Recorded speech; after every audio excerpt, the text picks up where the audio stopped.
तो वहां से कन्या लाना होगा और यशोदा के पास तुम्हें मुझे पहुंचाना होगा। सुखदेव जी कहते हैं कि परीक्षित कैसे? तुरंत देवकी वसुदेव के हाथ की हथकड़ियां, पांव की बेड़ियां खुल जाती है और महाराज हाथ की हथकड़ियां, पांव की बेड़ियां खुल गई। सुखदेव जी महाराज कहते हैं कि परीक्षित ऐसे अंतराल में सूप में लेकर के नारद जी के द्वारा सूप आता है और उस सूप में लिटा करके लल्ला को वसुदेव जी महाराज सीधे गोकुल जा रहे हैं। अब भैया वो झांकी वसुदेव जी की आप लोग दिखा दीजिए। और जो ही लेकर चले, काली अंधियारी रात्रि है, बादल गड़गड़ा रहे हैं, बिजलियां चमक रही है, बारिश हो रही है। सुखदेव जी महाराज मुकेश सुखदेव जी कहते हैं कि जब बिजली चमकती है, बादल गड़गड़ाते हैं, उस समय वसुदेव जी लेकर के लाला को नंद भवन की ओर जा रहे थे। मध्य रास्ते में पहुंच करके सुखदेव जी के लोग बैठ जाइए, सभी लोग बैठ जाइए। वो लल्ला कहाँ है? लल्ला हाँ उसको, अच्छा हाँ तो आप बैठ जाइए और वहां से लेकर के आइए।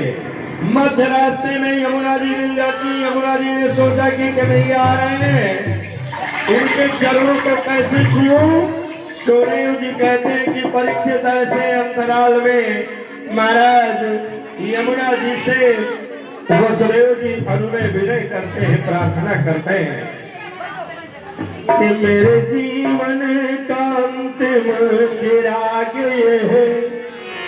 वसुदेव जी यमुना को पार करते हुए गोकुल जा रहे हैं कि मेरे जीवन का अंतिम चिराग ये है, यमुना कुल ना करो। मेरे जीवन का अंतिम चिराग ये है, यमुना कुल ना करो। कुल ना करे यमुना कुल ना करो, कुल ना करो यमुना कुल ना करो। तेरे जीवन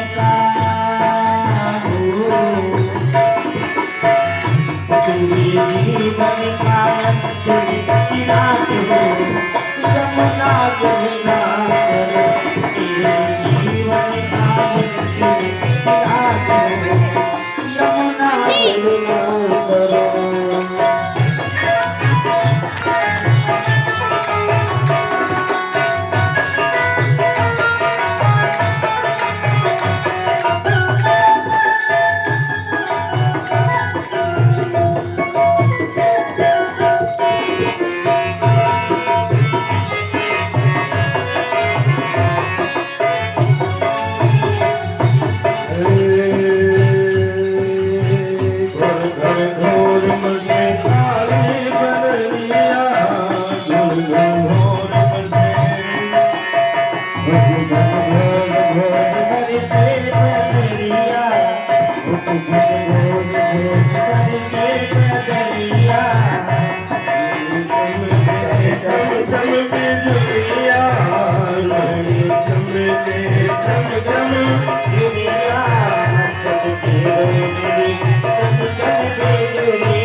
सुदेव जी कहते हैं त्यों ही महाराज वसुदेव जी ने जाकर के क्या देखा, यशोदा की अटारी देख खुली, यशोदा मैया की अटारी खिड़की खुली थी और वहां पे पहुंचे, लाला अपना लिटा दिया, गोद नली को उठा लिया, फौरन ही मथुरा का रास्ता लिया, फिर बंदी गृह में आ पहुंचे।